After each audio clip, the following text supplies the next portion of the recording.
Let's start with our webinar on patents on seeds. My name is Karl Beer. I'm Member of Parliament in Germany, not the European Parliament as the colleagues I see here.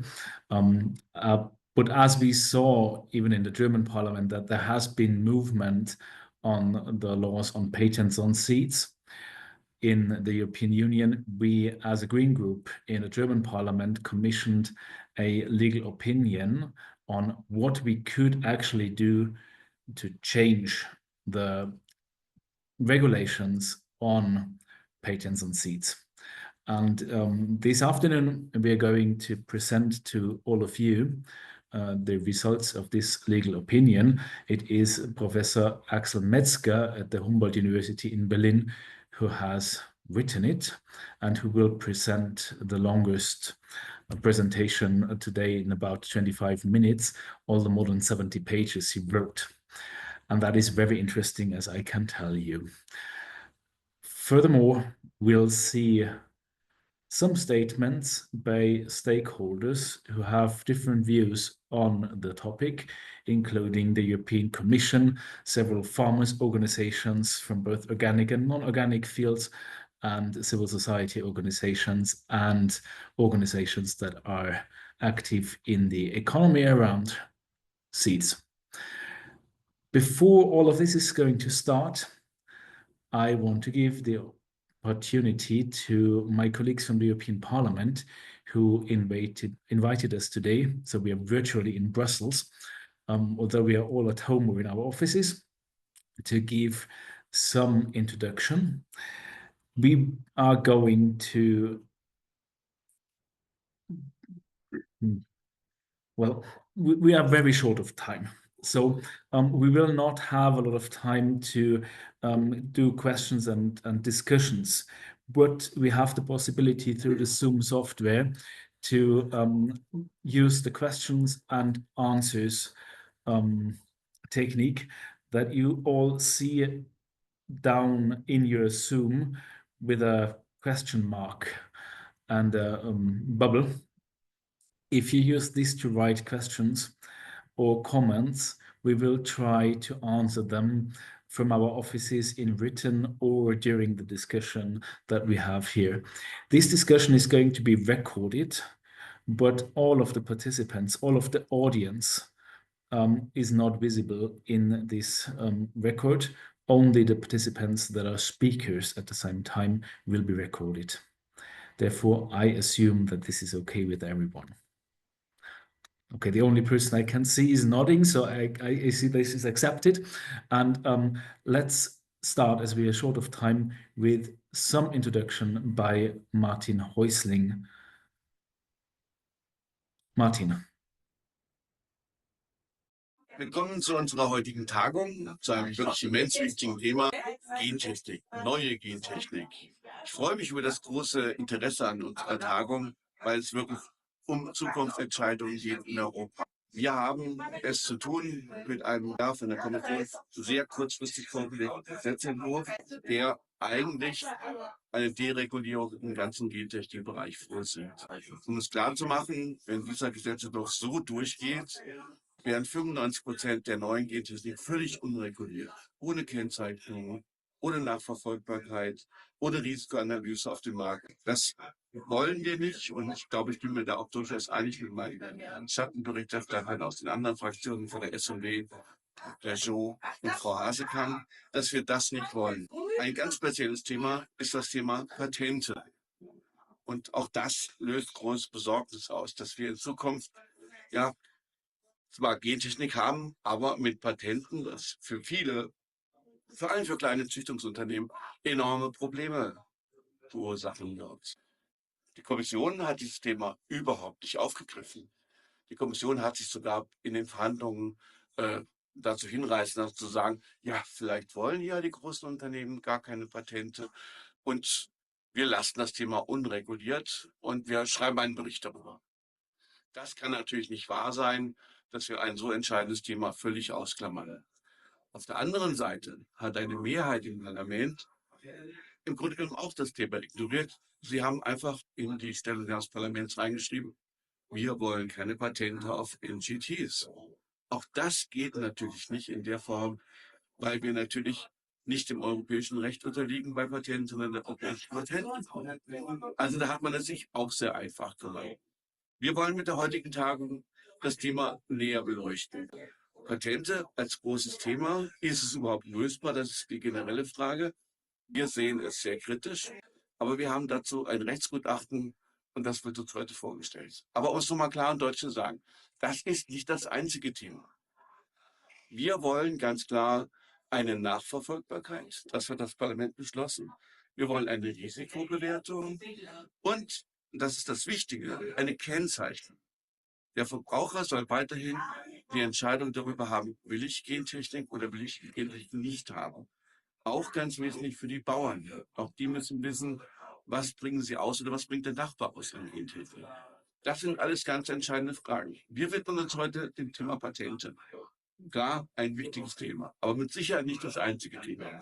Weil alle anderen Geschichten sind mit Sicherheit genauso wichtig. Wir erwarten jetzt einfach, dass, wenn wir tatsächlich in die weitere Beratung über das Paket gehen, wir eins auch klarstellen müssen, so wie die Kommission es angelegt hat, im Grunde mit einem Schweinsgalopp, das vor Weihnachten noch durchzuziehen im letzten Jahr, das geht auch nicht. Wir müssen Zeit nehmen, wir müssen alle Themen sehr gründlich diskutieren und dann können wir vielleicht eine Entscheidung treffen. Aber mit Sicherheit nicht die Entscheidung, die die Kommission will, nämlich eine komplette Deregulierung. Das wollen die Verbraucher nicht, das wollen die Bauern nicht. Und dafür werden wir weiterhin arbeiten, dass wir eine gute europäische Gesetzgebung haben. Ich wünsche der Veranstaltung einen guten Verlauf. Ich wünsche uns allen neue Erkenntnisse und hoffe auf eine interessante Diskussion.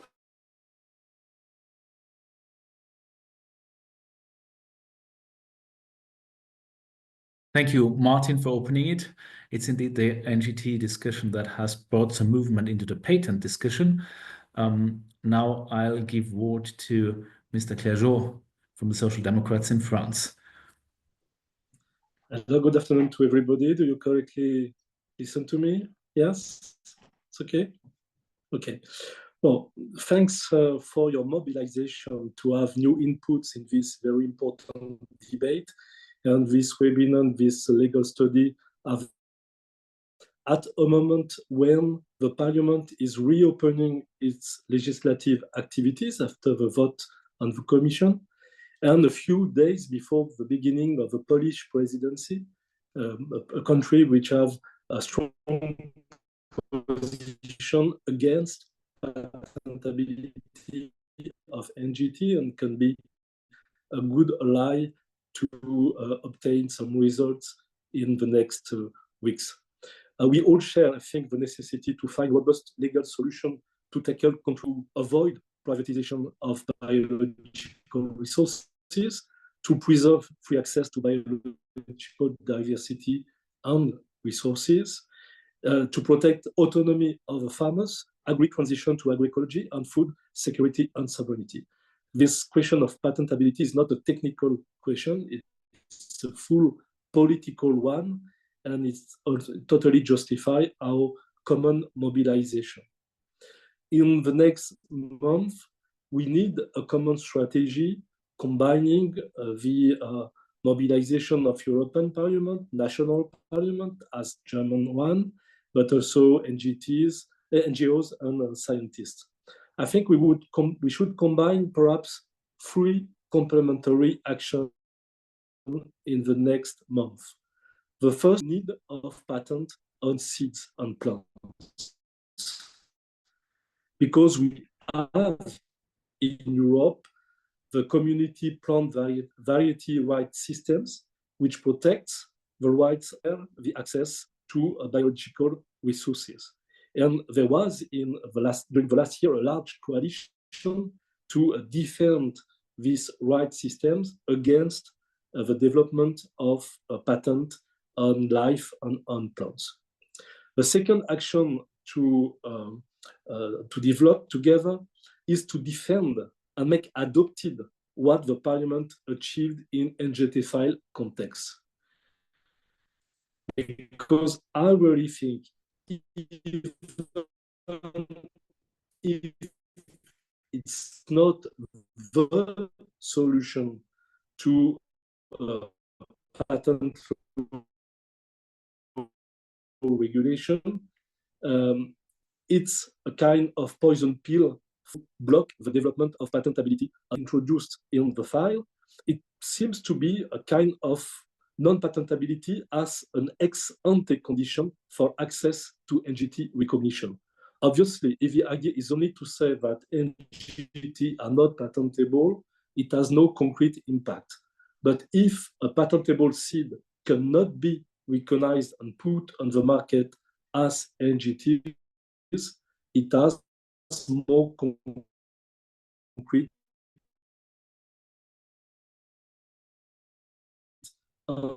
legal consequences.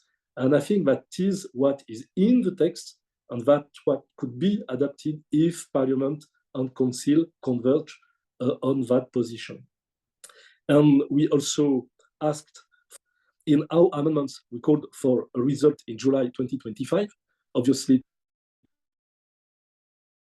it won't be the case, but I think we should put together pressure on the Commission to have this legal study from the Commission, which could take into account the legal study you ordered. New legislation, we need new legislation to ban any kind of patent on genetic resources.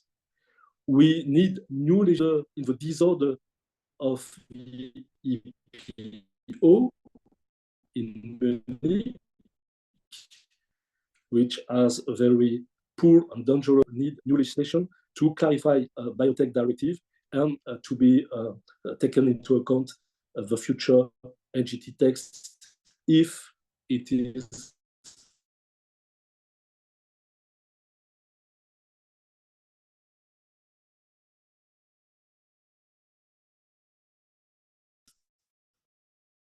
adopted. So, yes, this work this afternoon altogether will be very, very useful.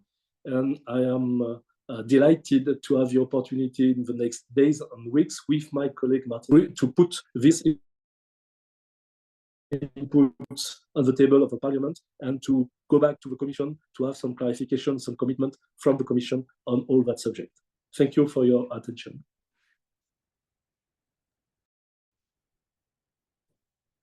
Thank you,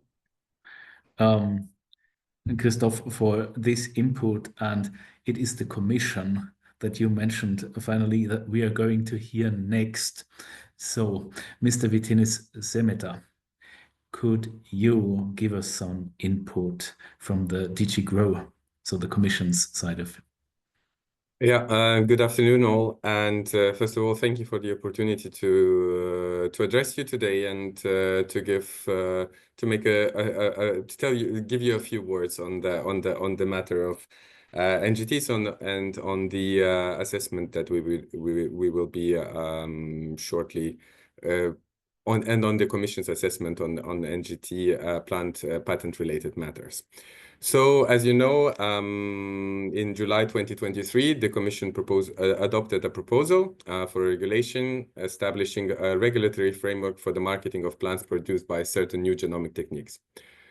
The proposal concerns requirements on the use and the placing on the market of NGT plants, and as such, it does not relate to intellectual property issues. Nevertheless, we are certainly aware that the proposal has prompted a political debate on the IP protection on such plants. I must note here that the NGT's proposal is handled by another service of the Commission, namely DG Sante. So I would like to focus my intervention today on matters relating to patent law as applicable to such plants, and to briefly inform you about about the study, as just mentioned a few moments ago. So if we talk about the first point, so as you probably all know very well, in the EU, the legal framework for biotech inventions, and particularly those related to plants, includes the EU Biotech Directive, namely the Directive 98/44/EC, the EPC, the European Patent Convention, and regarding some elements, the Unified Patent Court Agreement. Of course, we must also bear in mind the TRIPS agreement, which sets out our international obligations on IP, including patents. Under the applicable legal framework, plants and plant varieties, as well as essentially biological processes to produce plants or animals, are excluded from patentability. NGT processes, such as targeted mutagenesis, entail a technical intervention into the genome of plants, thus rendering such plants patentable, provided that the strict general conditions of patentability are also met. What is important to highlight is that any patents on NGT plants cannot cover equivalent plants that are produced by non-technical processes. This is ensured through the EPO's disclaimer solution. In this regard, I would like to note that the changes to the regulatory status of certain NGT plants proposed under the NGTs initiative, as such, do not affect the availability of IP protection, and in particular patent protection on such plants, nor the criteria for granting IP protection in respect of them. Here, I would like to again point out that the fact that an NGT plant may be considered as safe as a conventional plant from a regulatory point of view, that is, for the purposes of placing it on the market, does not change the status of such plant under patent law, in particular with regard to its technicality. What is also important to highlight is that our legal framework includes mechanisms intended to facilitate access to patent-protected plant inventions, such as the general research exemption, limited breeders exemption, farmers privilege, and compulsory cross-licensing.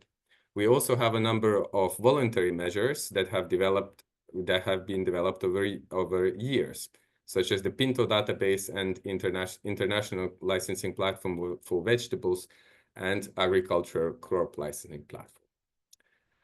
Having said that, now I will move to my second point, is that, of course, we heard the concerns regarding IP and in particular patents on NGT plants that were raised by some stakeholders during the prep work on the NGT's proposal, and also during the ongoing discussions in the co-decision process on the NGT's proposals.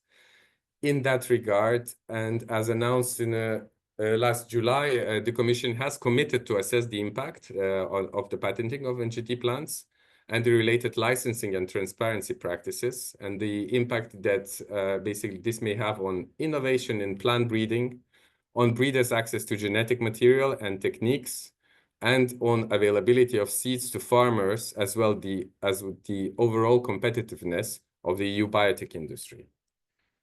So DG Grow has now launched a study on these matters, and the contractor's work will be supported by experts specialized in IP and NGTs. The main elements that we will be covering in the study can be summarized as follows.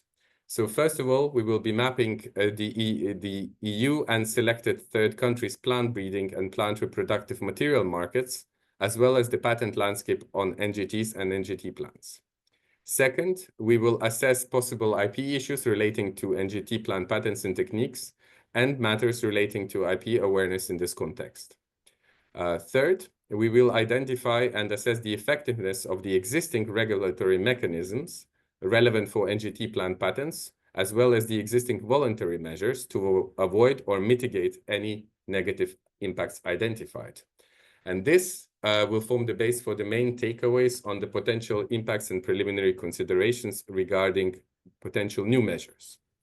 We expect to conclude the study in the second half of 2025, likely in the third quarter. And the evidence gathering that we will undertake will rely on a stakeholder consultation as well as a validation workshop prior to publishing the results of the study. And the study will serve as a base for policy considerations on possible future measures in relation to NGT plants. Before concluding, I would just like to highlight a further element that we believe to be of great importance. Plant innovation relying on the use of NGTs is relevant not only in the context of our agri-food sector. Notably, such innovation may deliver breakthrough solutions in different areas of great relevance for our wider biotech industry, including biomanufacturing, use of biomass, and development of biofuels.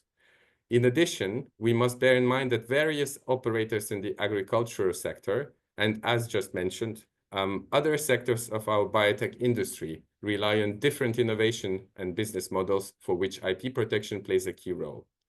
We therefore believe that the wider policy aim of supporting a flourishing and innovative biotech industry in the EU should not be forgotten as we further discuss this key topic. I would like to thank you for your attention and look forward to listening to today's debate. Thanks. Thank you for your input. Some of the issues you mentioned, we will hear again more in detail by Mr. Metzger, and from the TRIPS to all of the other legal frameworks you mentioned. We'll go to quite some detail.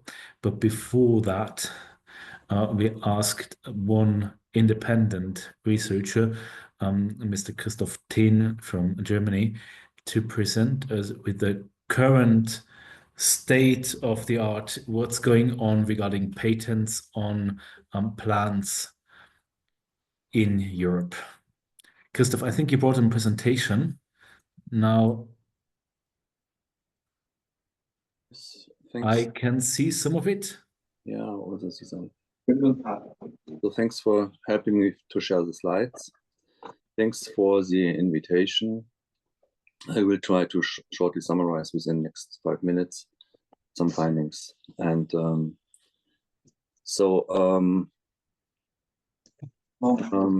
does not work yet, but I'm sure you will get it running. So maybe you can also already show the. So my findings are presented in here are mostly derived from a recent report prepared by No Patents on Seeds. We do this research for many years now, and most of the findings now in my presentations are stemming from this report. Next slide. So the overall situation in Europe is regarding patents on seeds. Next slide, please. You can see on the next slide, yes, you see a lot of patent applications throughout the last years.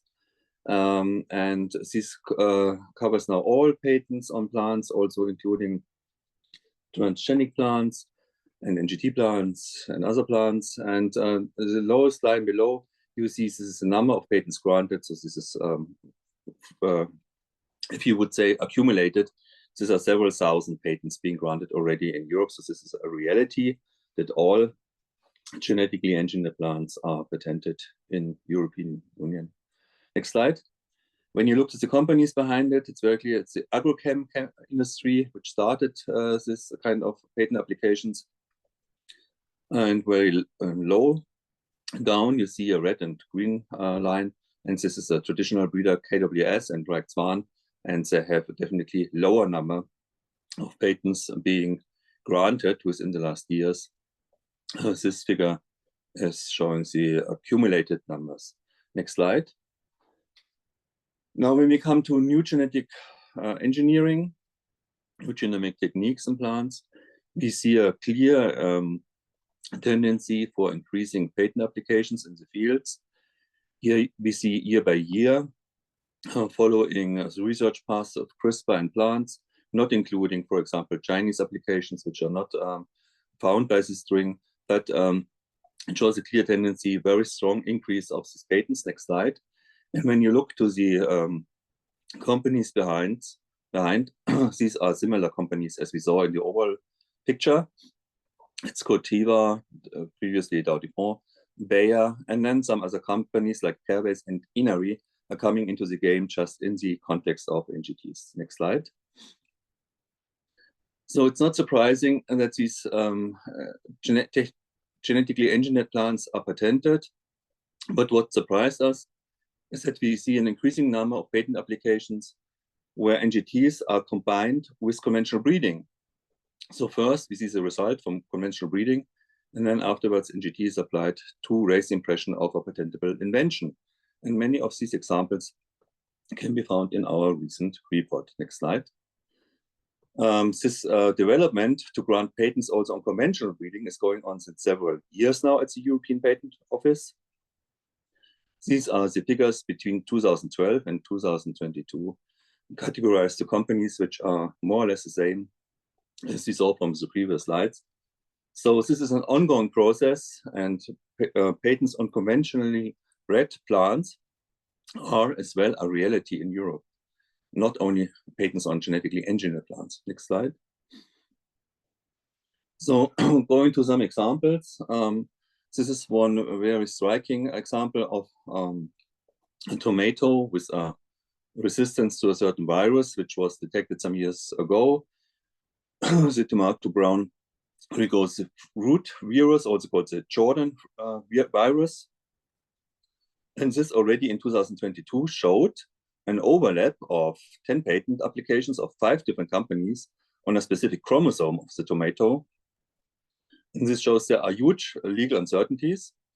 Who these natural occurring gene variants finally will own by patents, who will have the control on it, who will get finally grant the patent, and how to access these genetic conditions, these natural occurring variants, which are necessary for breeding these tomato plants. Next slide.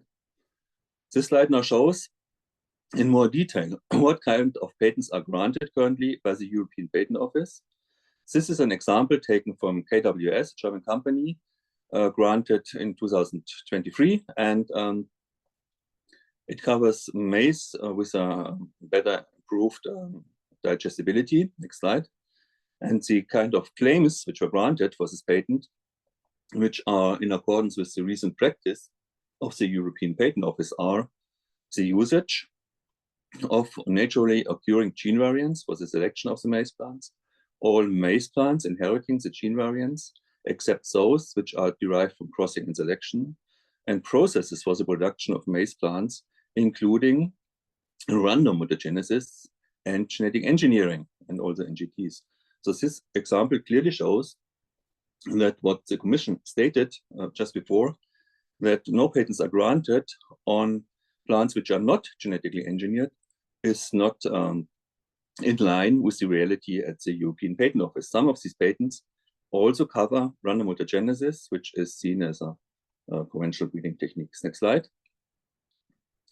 So when it comes to the impact on the market, we see more than 1,300 plant varieties in Europe derived from conventional breeding are already covered, impacted by patents. This can be derived from a database, Pinto, which was established from the seed industry. So this shows the number of patents granted, maybe several hundred in Europe, but the number of impacted varieties is quite high. And this is despite the current situation in Europe that patents on plant varieties are definitely prohibited. So next slide. These are now our findings before the report and after the report. We see that plants obtained from random mutagenesis especially must be distinguished historically, biologically, technically, and legally from genetically engineered plants. They cannot be regarded as equivalent to the genetically engineered plants from the perspective of patent law. And so these plants should be generally subjected to the general prohibitions in patent law under Article 53b. And we think this is quite urgent and needed because, next slide, this is a pressing problem. If we look to the number of patents and number of conventional bred varieties, which are already covered by these patents or impacted by these patents, this is showing that the situation is quite urgent. Therefore, the political decision-making should aim at least to take out conventional bred plants from patent law and regulate them under the plant variety protection and with a full breeder's privilege. So thank you very much for giving me the time and the possibility to explain some of our findings. Next slide. You can find further information in the report or on our website.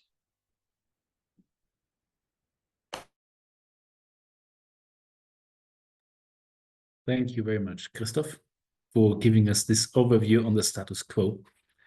Now is time for the big presentation by Professor Metzger, who will be asked as a Green Group in the German Parliament to present to us, to write a legal opinion as an expert on patent law on how to exclude plants and their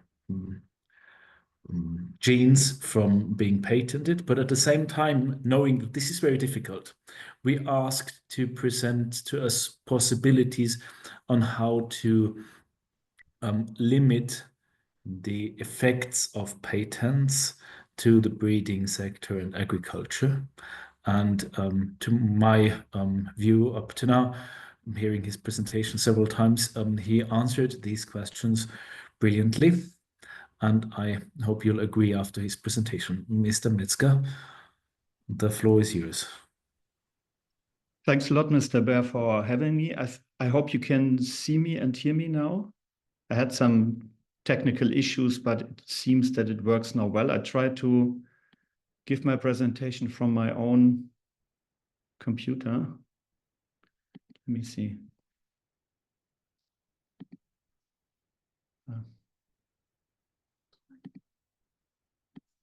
Yeah, but we need the presentation mode here. How does this work? Im Zoom, im PDF. Sind Sie das?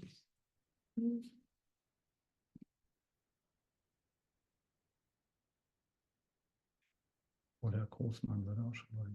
Genau, das ist nur das Feld. Also die Bildschirmübertragung ist nur der Ausschnitt. Das heißt, Sie sehen es jetzt. Genau. Okay. I hope you can see my slides now. Yes, they're not in full screen, but we can see them. So they're just in a small size on the screen. Is it like this? They're fully readable. Okay, perfect. So thanks a lot for giving me the chance to present my report today.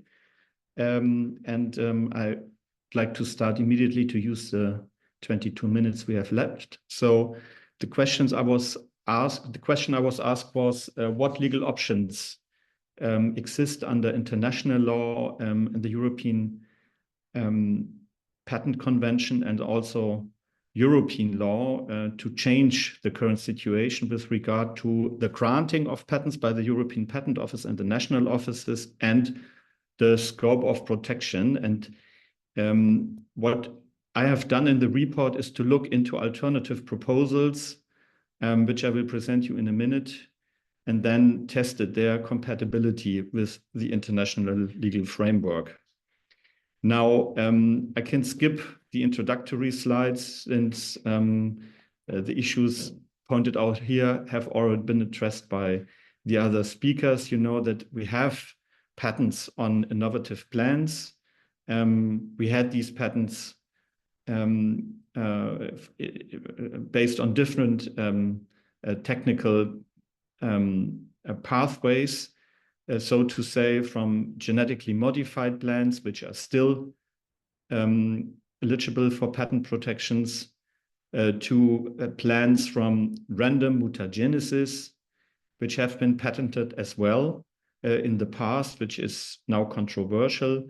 And also, but only before 2017, patents on native traits, meaning plants derived from essentially biological processes. Now, this has been excluded in the case law of the European Patent Office Enlarged Board of Appeal in the Pepper case, but we have still issues with these older patents pending. Now, actors and arguments, I will skip this, and I will also skip, since this has been discussed in the last minutes, the proposals we have now on the table, the original proposal by the Commission, which did not address patent issues, then the resolution of the European Parliament, which suggested to exclude NGT patents and patents from random mutagenesis from patentability, and in addition, provided restrictions on the scope of protection, so on the effects of the patents. And we have this interesting proposal from the Belgium Council presidency, which went in the direction to exclude patented plants from the liberalization of regulatory law for NGT plants. You are aware of this. This has been presented in the speeches before. Now, what I would like to stress here and also at the end of my presentation is that for the first time now for many years, it seems that there is a window of opportunity to clarify and come to better rules on patents on innovative plants. There has been criticism and discussions not only on native traits, but also on other effects of patents in the last 20 years. And it was always said that the biotechnology directive is Pandora's box, that no one should dare to open because you don't know what will come out. And it seems now that there is some political momentum, and we should all try to use this political momentum to solve some of the problems that have been described in legal practice.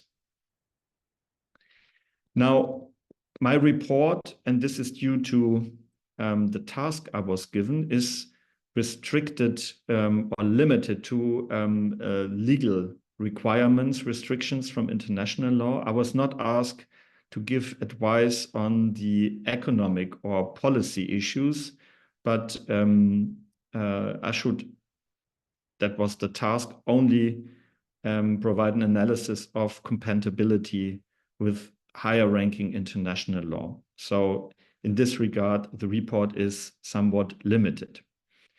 And now when speaking about international law, it's important to be aware of the multi-level system of patent law we are living in.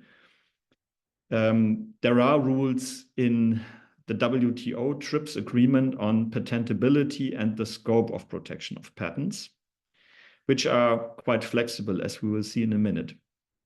And then also in international law, we have the European Patent Convention, which is the basis for granting of patents by the European Patent Office and for the case law of the boards of appeal.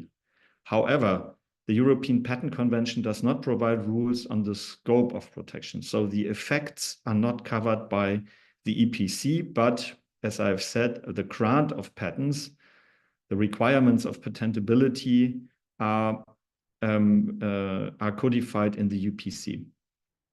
Then we have the EPC implementing rules, which are some sort of a lower ranking rule within the European Patent Organization. And these EPC implementing rules adopt the provisions of the Biotech Directive from the European Union. So there is a link between EPC and Biotech Directive. However, this is not a link in the sense that the boards of appeal would be strictly bound to the Biotech Directive. Whenever there is a conflict between EPC and Biotech Directive, the EPC is of a higher rank.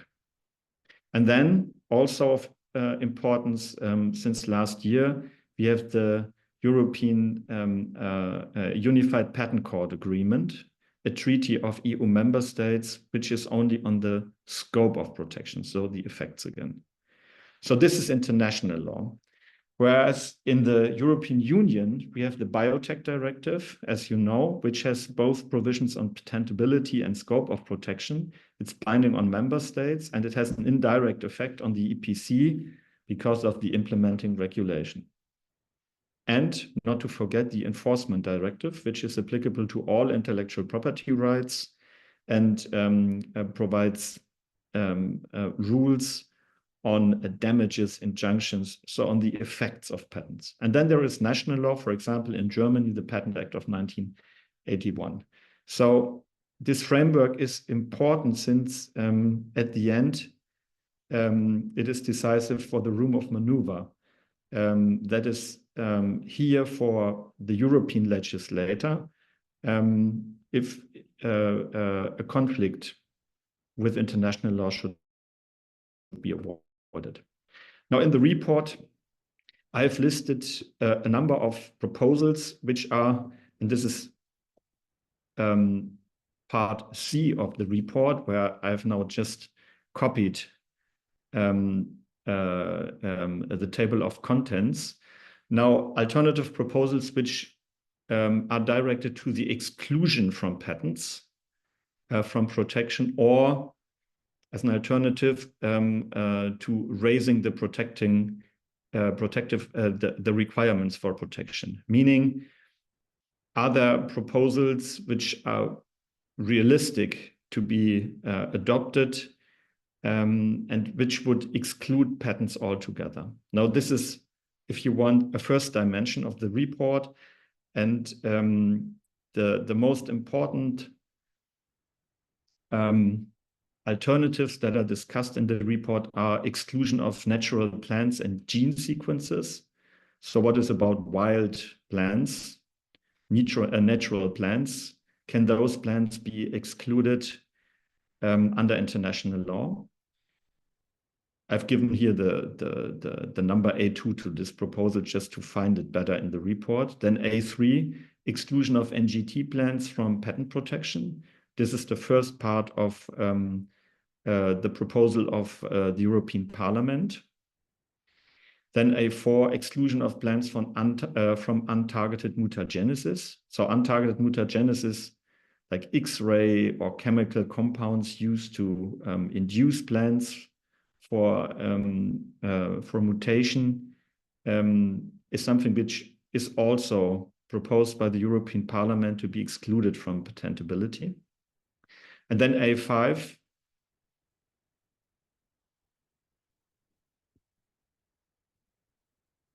I'm not sure, can you still hear me? We can hear you, but your presentation broke. The presentation broke down. Okay, let me see where I find it again. Voila. I hope you can see it now again. It is back. Okay, thank you. So on A5 below is the proposal of the Belgium Council presidency. And then part D of the report takes another dimension of patent law and asks whether there are restrictions on the scope of protection. So if patents are granted, it is still up to the legislator to say what the effects of these patents are. And there are a number of proposals, both within the resolution of the European Parliament, but also beyond that in the political debate. B1, can patents be restricted with regard to biological offspring? So if a breeder, by using only essentially biological processes for breeding, comes to the same result as a patented plant trait, can these offsprings be excluded? This is B1. B2, I think a very important point is, what do we do with these very broad NGT process patents, which, for example, claim protection for CRISPR-Cas technology in general? If such patents are enforced, is it possible to enforce those patents against breeders with the argument who make use of CRISPR-Cas technology, with the argument that products derived from those processes are covered by the process patents? This is B2. B3, a famous proposal discussed for many years now. Is it possible to come to a full breeder's privilege? B5, are our rules on compulsory licenses already suitable for the needs of actors in the market, or can we come to a better suited compulsory license regime? I've discussed here as a model section 36A of the Swiss Patent Act, which already provides a compulsory license provision tailor-made for plant varieties. The Swiss proposal goes in the direction to say if a plant variety can be registered under the plant variety market, under the seed market regulations of the European Union, then it is sufficiently innovative for being a candidate for a compulsory license. So this is B4, sorry, B5. How do we cope with patent holders who do not cooperate in case that breeders ask them whether their plants are covered by the patent or not. So here, the situation I'd like to cover is the following. A breeder creates a new plant and is not sure whether he is infringing a patent with the technology he uses, and then gets in contact with the patent holder, and the patent holder does not cooperate. He does give no information whether the patent covers these plants or not. Can we then, and that's the proposal here in B5, restrict his claims for injunction and damages? So this is something discussed under B5, and then B6, transparently register for plant patents. There are already voluntary initiatives. The Pinto database has been mentioned by Christopher Thien, but this database is not conclusive, since for the moment is a voluntary initiative. Is it possible to come to a mandatory rule on a duty to register plant patents in the database? Now, as I said, these proposals and some other proposals as well in the report then are tested against the standards of international law, especially TRIPS, EPC, UPCA. And this is what the outcome is. Now, starting with an exclusion of natural plants and gene sequences, according to the report, my position here is that it would be possible, both under the literal wording of the TRIPS agreement and the EPC, to exclude natural occurring plants from the term of invention, and as such from the scope of patentability.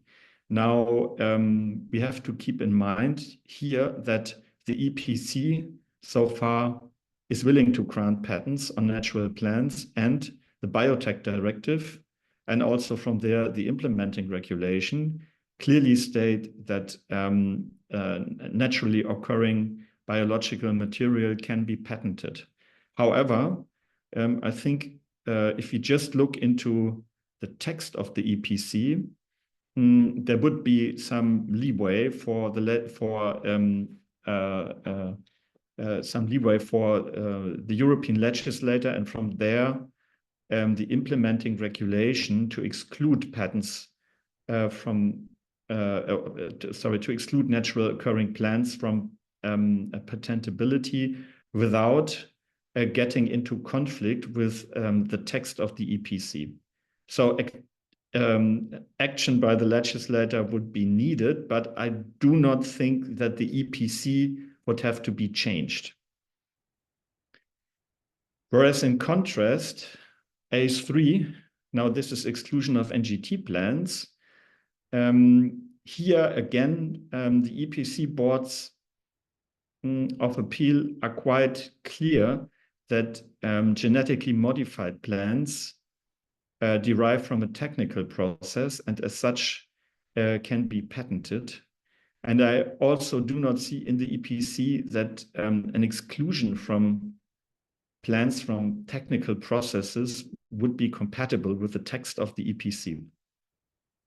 This is why in the report, I come to the result at this point that if NGT plants should be excluded from patent law, a change to the EPC would be necessary, meaning at the end that all 39 member states of the EPC would have to agree on this. So I think here the room for maneuver is very limited. So certainly something we can discuss, but we should be realistic about this.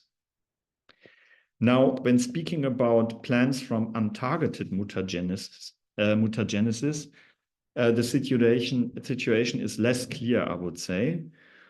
According to the predominant position in legal literature and also the practice of the European Patent Office,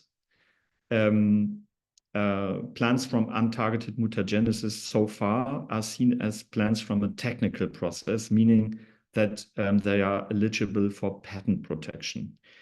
Now, this position, however, is controversial in the legal literature, and there are voices who plead for an exclusion of untargeted mutagenesis without changing the text of the EPC. However, I'm skeptical, and I'm not sure if that would be the way. The European Union would change the biotech directive. This would be taken over in the implementing regulation of the EPC, if then at the end, really the enlarged board of appeal would follow this change to the implementing regulation. So therefore, to conclude this point, the report is rather skeptical whether this can be achieved without changing the EPC. Exclusion of patented planes from NGT liberalization, that's the proposal of the Belgian Council presidency. With regard to TRIPS and the EPC, I do not see a conflict. However, within European Union law, I'm skeptical whether this is really compatible with the general principle of proportionality. What would be the problem here? I mean, the legislator would use the means of regulatory law, which is a risk-based approach, regulatory law. This means would be used at the end to achieve a goal which is within the patent sphere. And I have serious doubts that this is really possible under European Union law if you try to realize political goals within a doctrinal setting that is targeting other goals. So something for discussion.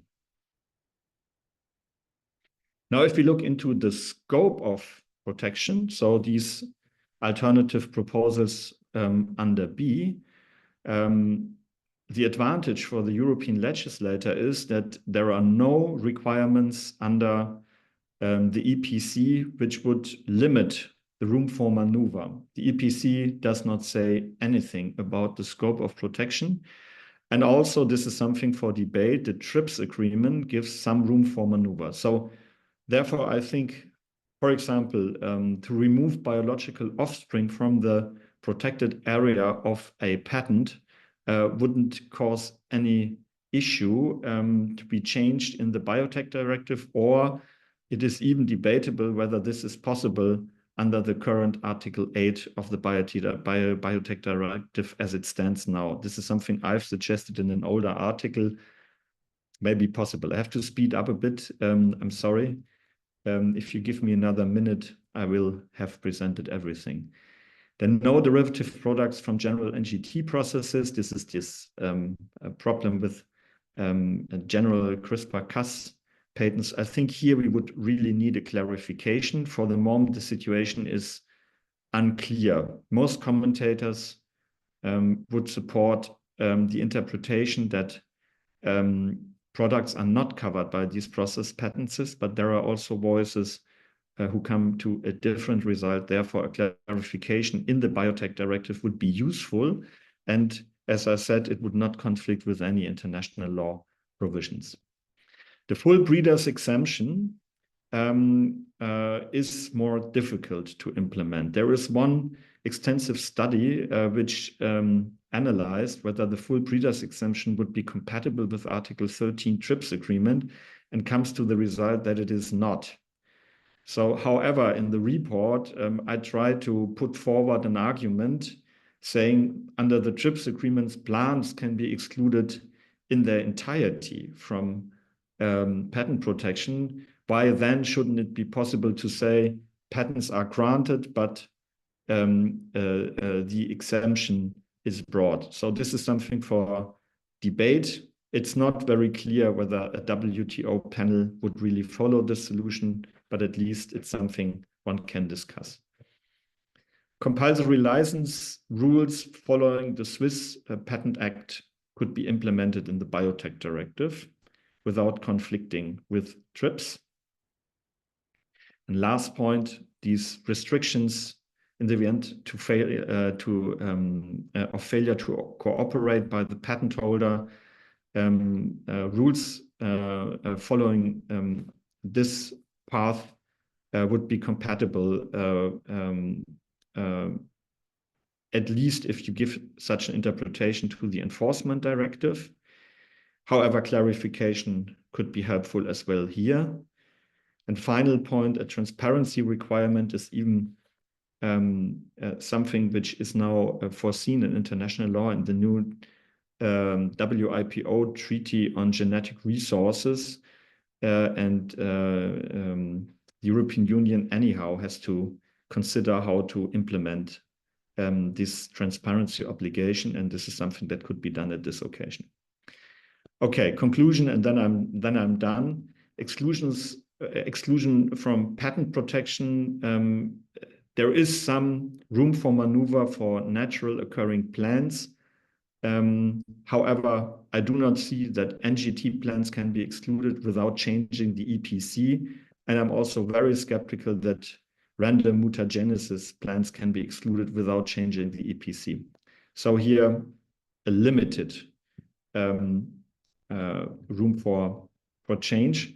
However, if we look into the restrictions on the scope of protection, the effects of patents, the European Union legislator has a number of alternative solutions which are on the table, which may be combined. And as I said at the beginning, I would strongly support that we use the window of opportunity, the momentum that is now here, and really to discuss seriously whether some of these restrictions on the scope of protection can be implemented. This can be done by the European Union, by its own authority, and the effects, to my understanding, would be important. Thanks a lot, and sorry for the technical problems.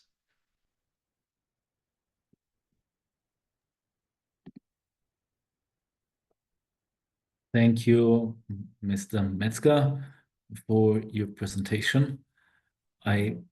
Before this question comes a lot, I think we can share the presentation with the participants afterwards. Yes, okay. So now, after having the legal opinion and the current framework presented, we are going to have comments on the situation and the legal framework by different stakeholders.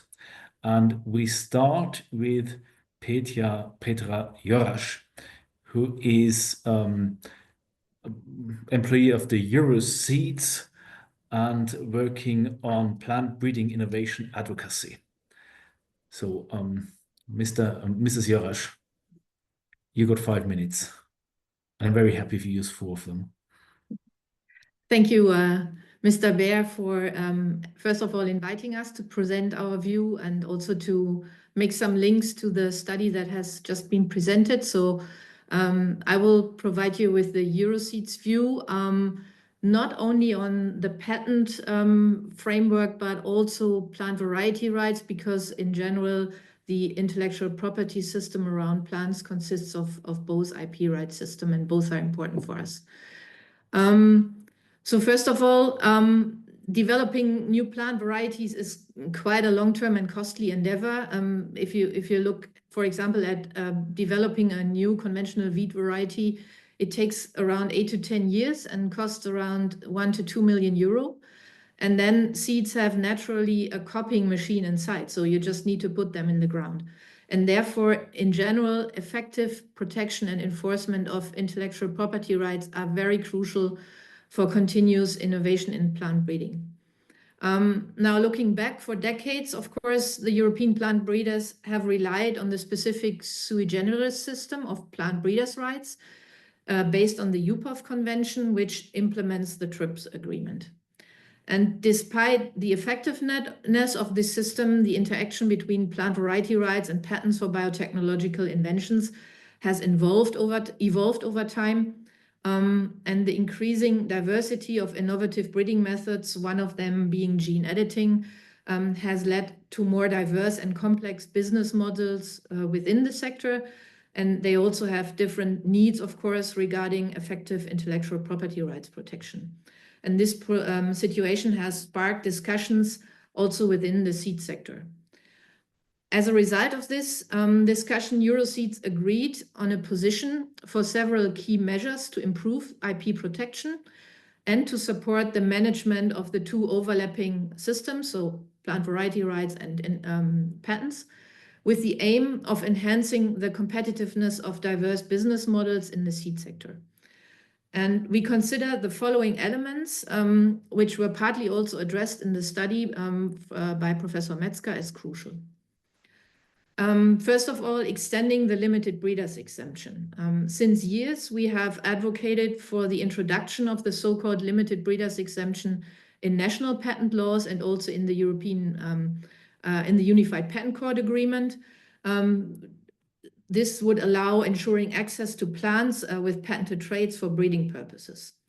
And what we would like to see in the future is that this limited breeders exemption is implemented across all EU member states. And we would also like to see it extended to all biological material, so not only seeds, but also molecular markers and sequence-based markers. Second, clarifying and limiting the patent scope. Since years, we also advocated to limit the scope of patents to ensure they do not cover plants resulting from essentially biological processes. And meanwhile, this has been implemented by Rule 28 in the European Patent Convention. We would like to see this restriction to be extended to all plants resulting from random and non-repeatable breeding methods, including, for example, random mutagenesis. Third, we would like to promote transparency. So to facilitate transparency and with this freedom to operate for breeders, Euroseeds already, I think 10 years ago, initiated the database Pinto. It was already mentioned in earlier presentations. And this database lists plant varieties which are affected by patents. And to further develop this transparency, we support transparent information on patented traits through public databases to ensure that seed companies and farmers are well informed, and with this to decrease transaction costs for accessing germplasm for further breeding. Then facilitating access through fair licensing conditions. So a number of seed companies, and that was mentioned also already earlier, took already the initiative to facilitate access to plants with patented traits by establishing licensing platforms. These initiatives are a good starting point, but due to their nature, they will stay voluntary and also limited in scope. We therefore support the introduction of comprehensive mandatory licensing on fair, reasonable, and non-discriminatory terms to encourage investment in research by innovators while fostering access and innovation dissemination.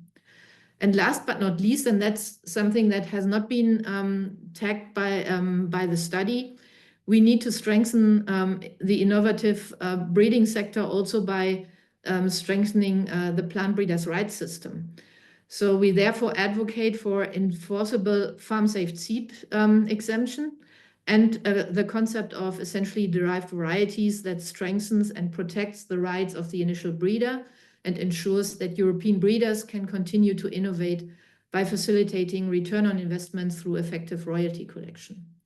So as you can see, we are committed to advocate for an IP system that balances effective protection with broad access. But this balance is essential for the competitiveness of the European seed sector with its diverse business models, and throwing out the baby with the bathwater by completely banning patents on certain innovations will certainly not facilitate investments in plant breeding innovation. As we have seen from the study, the discussion around a balanced IP system goes beyond new genomic techniques. So any changes in IP law, specifically the Biopatent Directive, will take some time. And meanwhile, what we can see, the US and China are leading with more than 60% of all NGT-related scientific publications. So any attempt to use the IP discussion to prevent enabling regulations for conventional like NGT plants will only increase this innovation gap. And more than 20 countries already around the world established enabling regulatory framework. And in these countries, we really see a huge diversity of developers, majority of them being startups, SMEs, and public institutes. So independent of the IP discussion, if we stay with the current GMO system, it will only carve in stone an EU that continues to be an importer of plant breeding innovation without allowing the EU agri-food sector, including farmers, to adopt these innovations to their needs and to their benefits. Thank you. Thank you, Mrs. Jorasch. And thank you for you have the difficulty of having all the balance within your organization as well. Be assured that we are intellectually capable of separating the patent issue and the rest of the NGT discussion, and will fight the NGTs even if they are not patented. So, next to this political comment, I'm going to give word again to Christoph Thehn, who will shortly give us his comments on the study. Yes, thank you very much for giving me the word again. As you could see from my presentation already, we have a slightly different view on some issues, especially on random mutagenesis. But before coming to this in more detail, I would like to thank the Green Group, Green Party, and the group in the German Parliament that this study was commissioned. It gives a good basis for further discussion. It sorts out some basic issues on legal framework and on pending legal issues. So we think this is a quite good starting point for further discussions. And but it's maybe not the end of the debate. I think this was also not supposed to be the end of the debate, but to give new impetus to the current debate. So basically, we think we should not give a priority to the mitigation of the impact of patents, because this means that you would try to solve the problems inside the patent system and to transfer also maybe conventional breeding or random mutagenesis and also NGT plants all to the system of patents, which give monopoly rights, and then in a second step try to mitigate what the impacts may be in terms of scope or in terms of impacting breeding sector. And there we agree with the European Breeds Association. We should look to the competition situation, but we would come to completely different conclusions on that. We think that access to biological resources needed for all breeders is definitely an issue for competition, and therefore should this be treated with a priority. And therefore, we should try to exclude as many patents and biological resources and genetic conditions as possible from the monopoly rights as provided by the patent system. And having said that, we think that the room for maneuver in regard to conventional breeding is larger than given from the report. We think random mutagenesis definitely is considered by most breeders as a random process.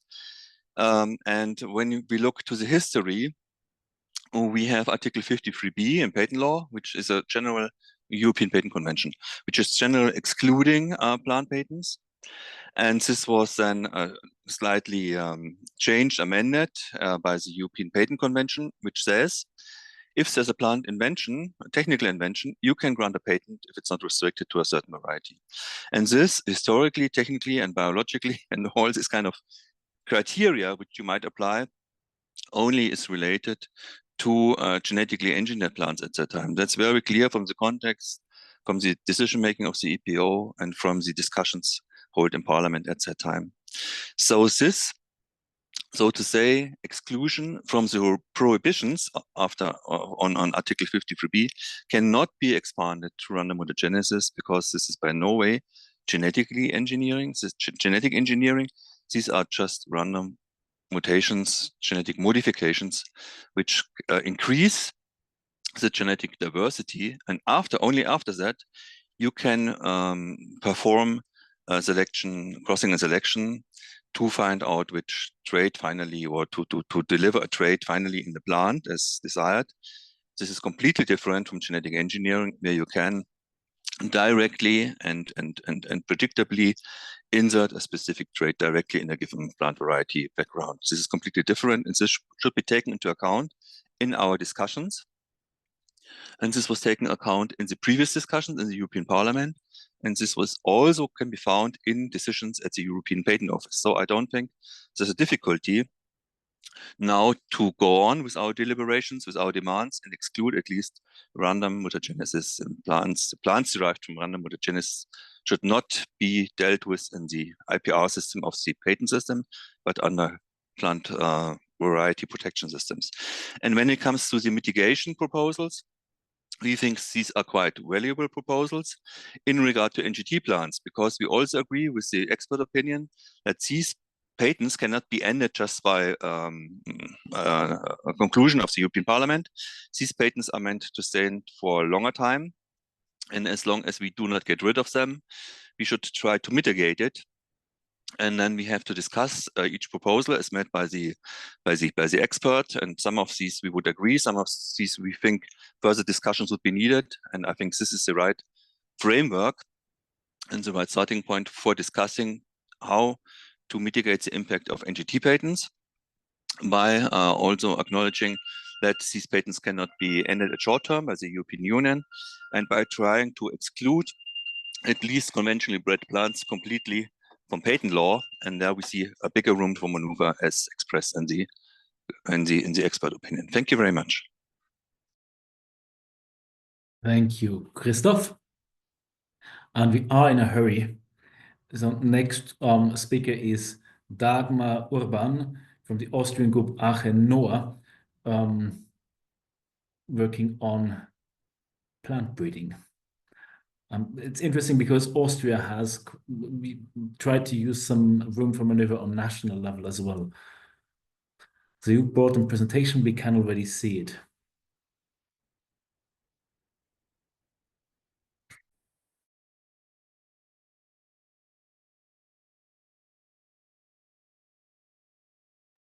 If you're speaking, I cannot hear you.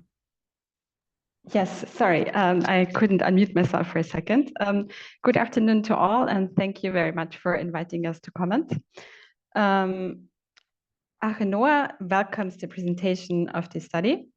The current debates about the possible deregulation of new GMOs have brought the question of patents into the focus of our discussions. But already today, with the existing regulation, patents on seeds and plants are a really crucial issue for farmers and breeders, as well as for our access to food. There are hundreds of patent applications on conventional plants in Europe, and 300 of them are already granted. The patents granted by the European Patent Office, as Christoph Thien has already presented, lead to major legal uncertainties and threaten access to seeds. I would like to start with a very concrete example of impacted farmers and breeders. Aachen Noah has a participatory breeding project for tomatoes, the so-called farmers' tomatoes, Bauernparadiese in German. It's a group of around 15 farmers who breed tomatoes on their organic farms and combine all the new varieties to select tasty, healthy, and locally adapted tomatoes.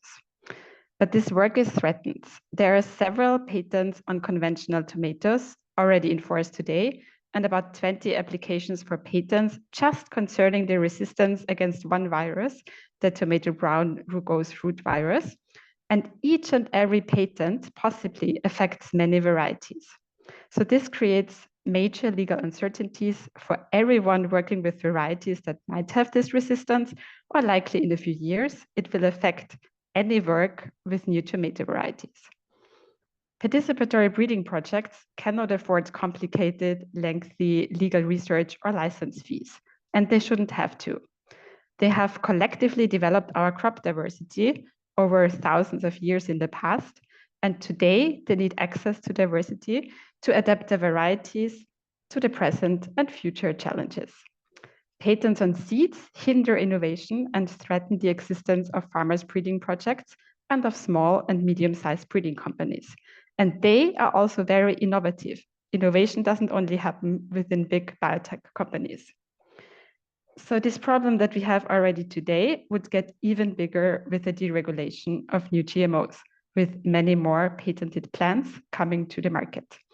As Achenoa, we agree with the conclusions of the presented study that a ban of patents on new GMOs would be possible under the TRIPS agreement, but would require a change of the European Patent Convention. Given how crucial access to seeds is, we are in favor of such an amendment. This needs to be achieved before our discussions on the possible deregulation are continued.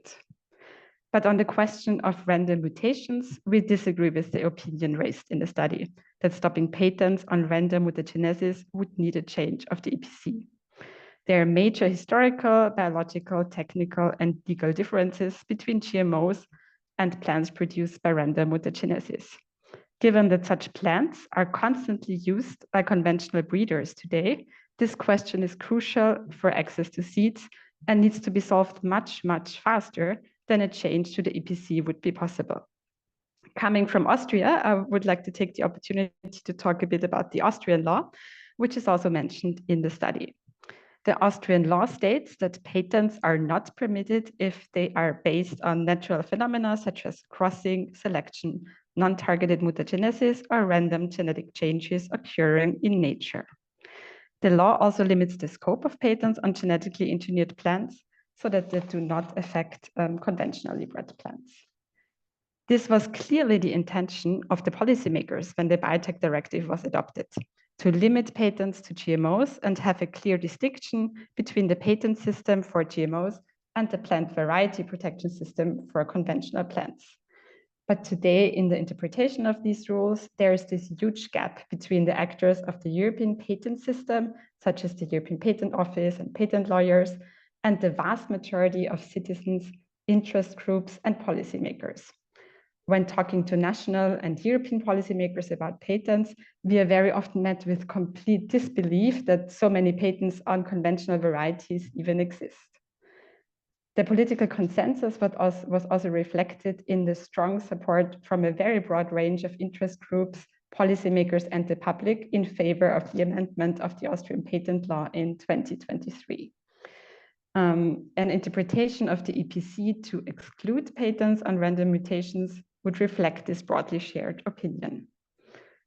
Already today, 4 big agrochemical companies dominate more than half of the global seed market. The report of No Patents on Seeds, as Christoph Thien has showed us, shows that most patent applications come from the major global seed companies, and this is also true for patents on new GMOs. So, in conclusion, we propose a 2-step approach to patent law reform. In the short term, we need to use the maneuver of the European Patent Convention and use either a Commission notice that clarifies the interpretation and or a change to the Biotech Directive to achieve 2 changes.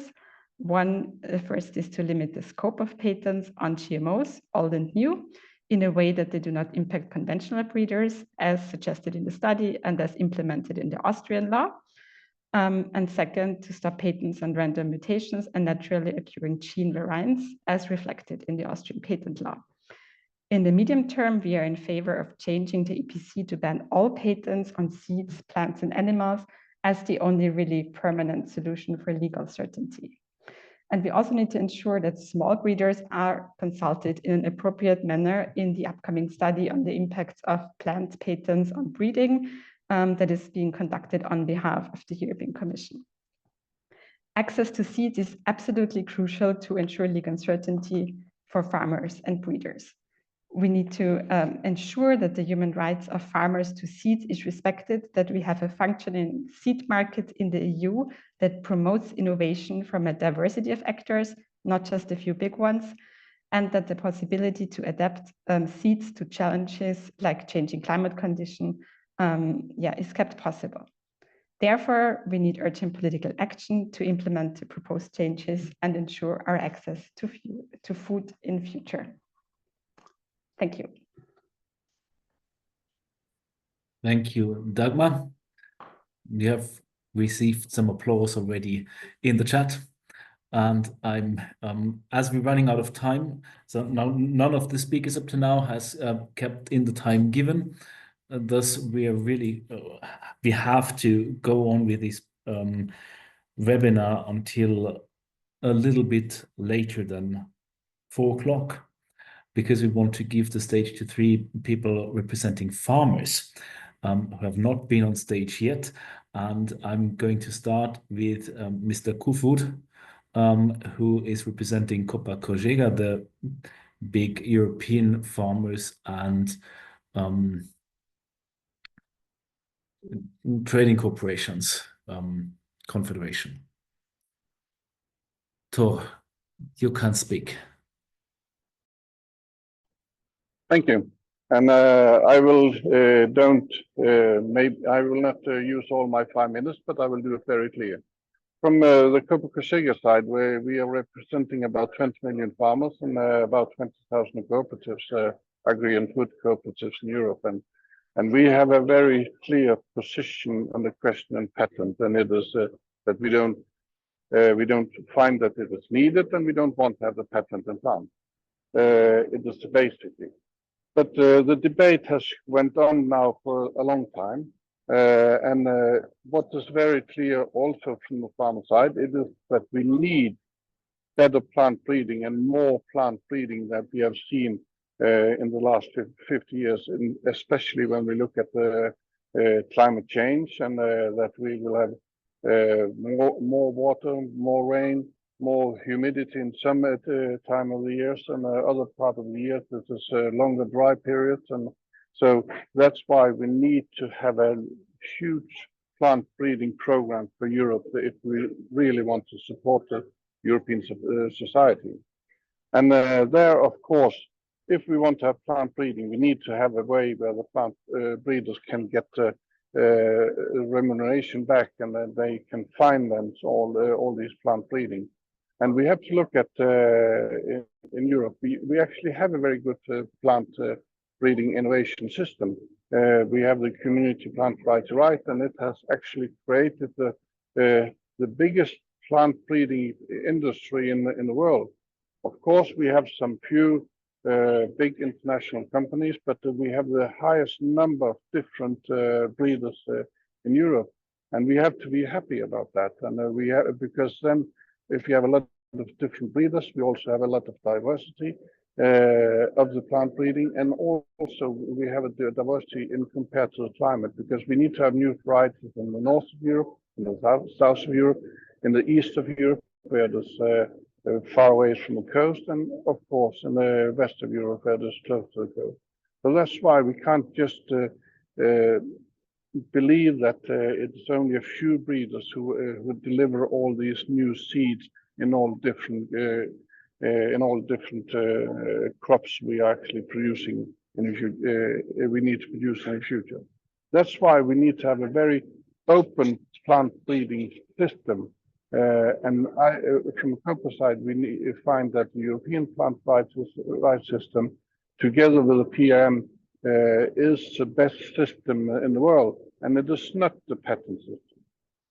One of the reasons is that the way we have developed it in Europe, it is that we have an independent control of the seed, and the seed are controlled and tested by independent authorities, that when we buy a new variety at a farmer, we know that how it can perform for the farmer's need, and at the other side we know that we are not being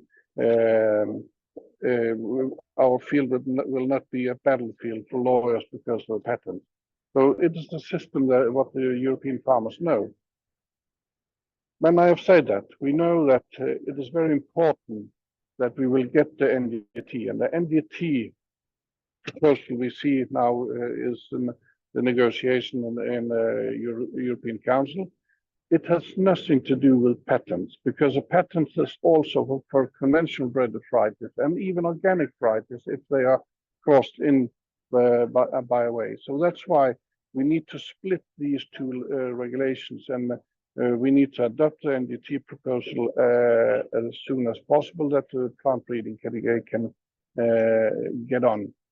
And when we talk about patents, the Commission will come with a study in the end of 25 on the beginning of 26, and then we need to take this study seriously and see what is needed from a patent system and what can we actually just use the European Community Plant Rights system and make it better, or put the patent system under the legislation of the Community Plant Rights system, that we don't have the negative issues from the patents in Europe.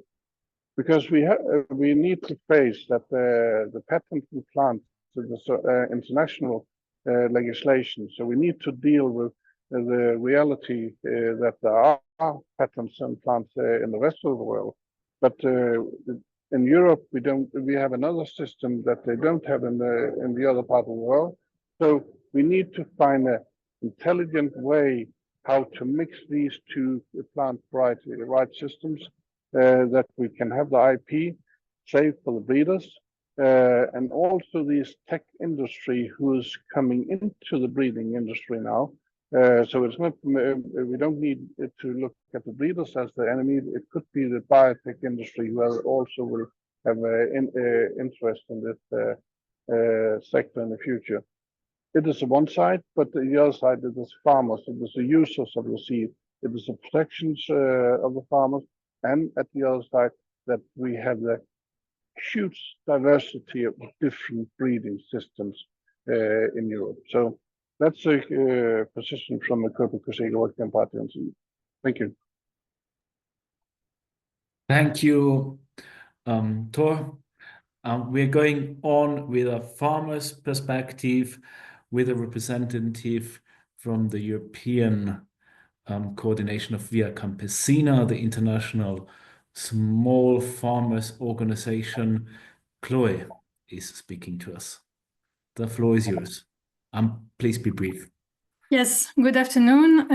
Thank you very much for the invitation and for this very interesting presentation on the legal study. So now I will give you an insight on the study from the point of view of small-scale peasant farmers and their rights on seeds, and especially the right to use to reuse their own seeds. So first, shortly, I would like to explain what is the problem from our perspective. As it was explained, the Biotech Directive defined what is patentable and what is not. And then a few years later came into force the Directive 2001/18, which made the traceability of GMOs mandatory based on the publication of identification and detection processes. And this obligation of traceability actually fills a shortcoming of the Biotech Directive, which in itself does not prevent the extension of the scope of patent to organisms which are not resulting from the patented inventions, including organisms obtained by conventional breeding. So at the time, the focus was only on transgenesis, because it was at the time the only widely developed patentable technique. But then this has been followed by a promotion of new non-transgenic GMOs, with the objective to exempt them from the Directive 2001/18. And as you know, in 2018, the Court of Justice of the European Union confirmed in its ruling that GMOs obtained with new techniques are GMOs and that they should be regulated as such. So now in 2023, the Commission came with this proposal for NGTs, which basically plans to remove this traceability requirement. And what we see is that with this NGT proposal, it breaks this necessary complementarity that exists between the two directives, and which has allowed so far to prevent the extension of the scope of patent. So very shortly, I will explain what would be the consequences for farmers, and especially small-scale farmers, if NGTs were to be deregulated. So farmers who breed their own seeds, they don't have the means to sequence them or to register them.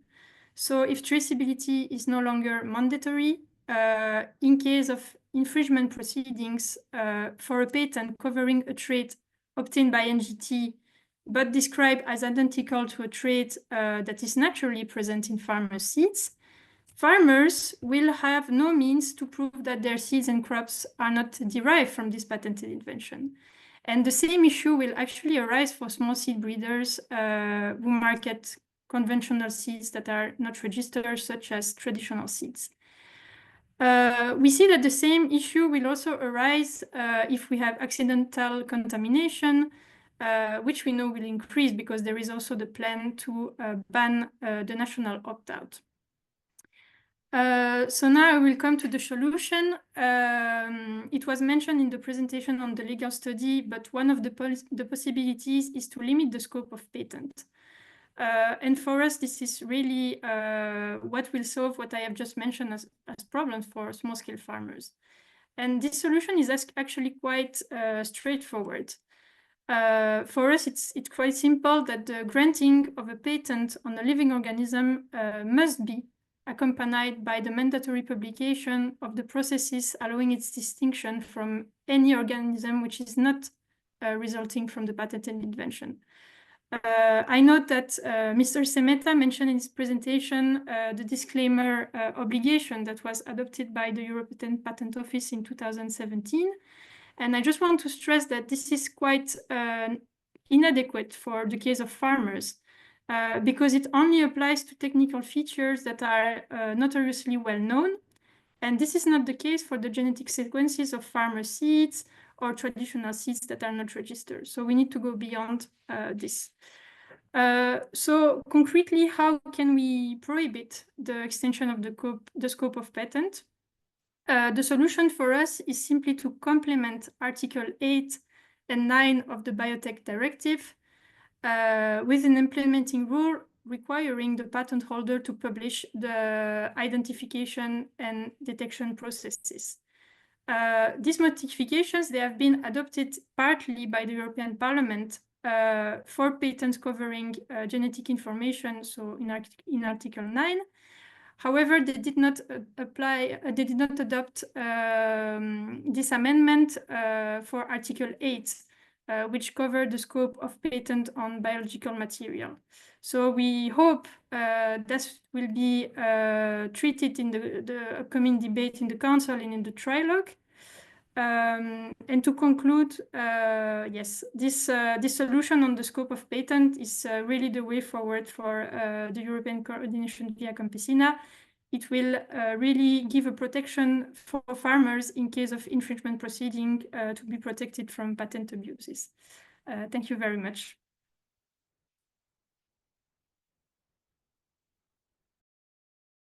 Thank you, Chloe. And last but not least, a view from organic farming perspective by Helene from IFOM.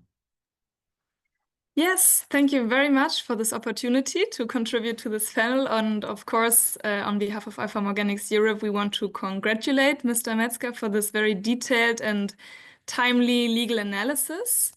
Since the publication of the legal proposal, we have seen that there is appetite among policymakers to address the issue of patents. But we want to caution that despite good intentions, it is important not to offer declaratory solutions that might look appealing in theory, but that are in fact not implementable in legal terms.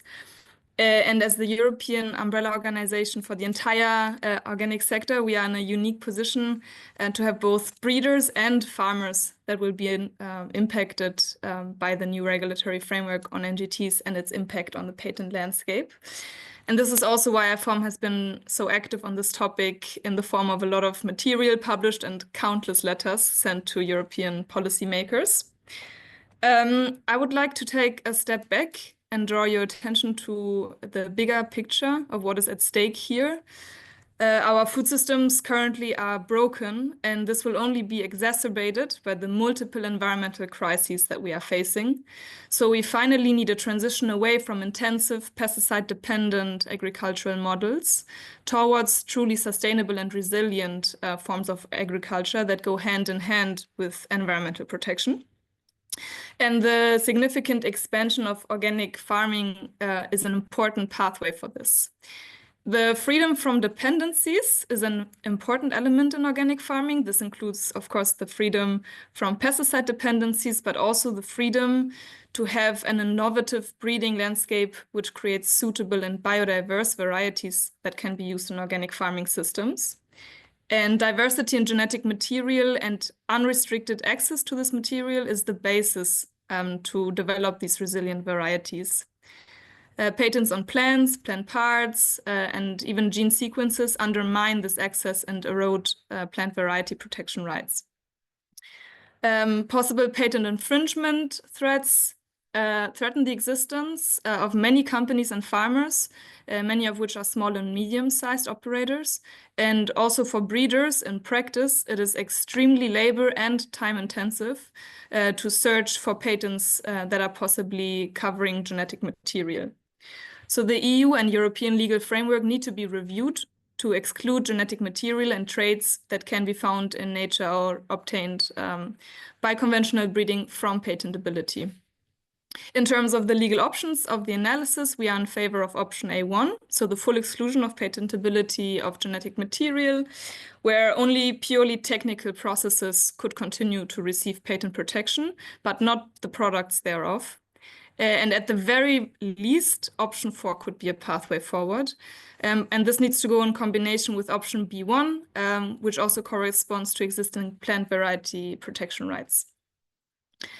Overall, the legal analysis that was presented by Mr. Metzger is really thorough to outline what would need to be done to create legally practicable solutions. And now it depends on policymakers to use this window of opportunity and take appropriate steps. And in the meantime, we call on policymakers to maintain the mandatory traceability system for all GMOs, including NGTs, which can be assumed to be patented. This is because traceability provides a minimum level of information, which will help operators along the production chain to avoid using such material. Thank you very much. Thank you, Helene. So now we have seen quite some interesting different views on the question of patents on plants, seeds, genes, and so on. I will wrap it up. So number one, there is a problem and there is a window of opportunity to do something about it, so we should do it. And number two, the proposals that are on the table, both by the Council and the Parliament, most likely are not going to work as easily as they are presented to us. And similar to what Helene just said, I am full of fear that we will have a declaratory solution that is not an illegal, useful solution to the problem. So we need to work on real solutions. This number three includes, to me, to try to do what we can do quite easily, at least according to Mr. Metzger, that would be, for example, the option A2. And I agree to all of those who said that we should not have patents on plants and plant parts and varieties and so on at all. And that option A1 would be really good, but it is not as simple. So option A2, for example, would solve most of the problems that have been mentioned both by Christoph and Dagmar regarding this tomato virus, because all of these dozens of patents by half a dozen of companies that are trying to get patents on resistances against this virus are in naturally occurring genes, so they would not be patented according to number A2. As well, we should try all the Bs that are possible, both on European and national level, and looking to the European colleagues and speaking to international audience. Let's do whatever we can do. At the same time, number three, we should try the more difficult path as well, which would be to change the European Patent Convention. This is difficult, and it's nothing easily done. And we should not have the illusion that it can be done very easily, but we should try it. It is man-made. It has been created by states that are democratic states, and we should try to change it to solve the problems that we have. Fourth, I agree with Martin that there is more to the discussion on the genetic modified organisms than just the patenting. And I agree on what Petra has said, that we also should separate these two debates a bit, not to come to results with all the patent debates that we have had for so long, and maybe use the window of opportunities that we had. Nevertheless, all the other issues regarding labeling, for example, regarding risk assessment, regarding the consumers and farmers' choices on the GMO issue are important as well. And we have not, it's inseparable to a certain degree. We have to debate it again and again today as well. Finally, before finishing this, I want to say thank you to the 3 MEPs who invited us, me and Mr. Metzger, to Brussels virtually this day, which is Mr. Martin Häusling, Christophe, the French name, sorry, and also not to forget, and you have not seen her, but she has been inviting and mobilizing for this event as well, Mrs. Hazekamp from the Left Group and from the Netherlands as well. Plus, it was Martin's assistants, Lena and Johanna, who have, together with my assistants, Mareike, set up this wonderful webinar technically and invited all our speakers. So thank you especially to you for your work. And that's it. I hope we have answered some of the questions in the question and answer, but a lot of it was comments in all directions. So also thank you for your participation and your patience with more than 100 people still being here 15 minutes after we should originally finish. Goodbye. And thank you all for participating, all the speakers. We're going on with the debate.